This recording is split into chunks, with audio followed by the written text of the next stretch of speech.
Наместо во канцеларија на терен, илјадници административци заедно со нивните директори, градоначалници и министри, а начело и со премиерот, денеска го чистеа ѓубрето низ градовите.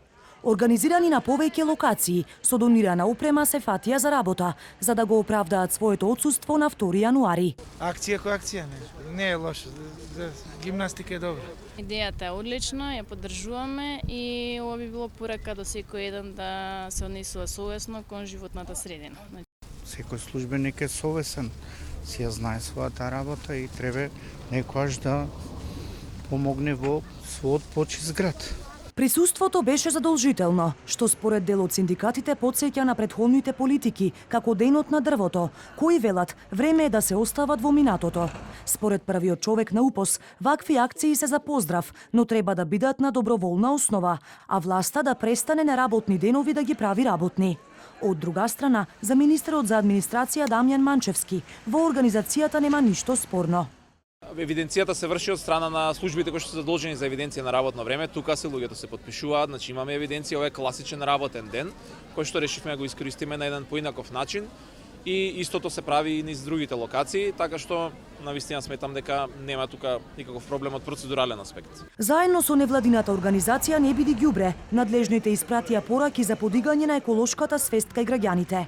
Сепак на терен градоначалникот Петре Шилегов и министерката Мила Царовска ги пречека сликата од системските пропусти. Додека даваа изјава пред камерите, багери ги уриваа картонските живеалишта на ромите под Кале и околу кеот на Вардар. Тие се сместени во моментов во сместувачки капацитети на Министерството за труд и социјална политика и тие таму ќе живеат заедно со нивните семејства, исто како што претходните 100 лица кои што ги преместивме си живеат заедно со своите семејства во соодветни услови, за разлика од овие услови кои што денеска ги гледаме, но тие имаат право да се земат нешто што го чувствуваат како покукнина и затоа имаат право на тоа. Иако повтор пат ја чистат оваа локација, Царовска и Шилегов се надеваат дека нема повторно луѓето да се вратат назад, кои тука се населуваат кога немаат алтернатива, но и затоа што сметот од Вардар им е извор на екзистенција.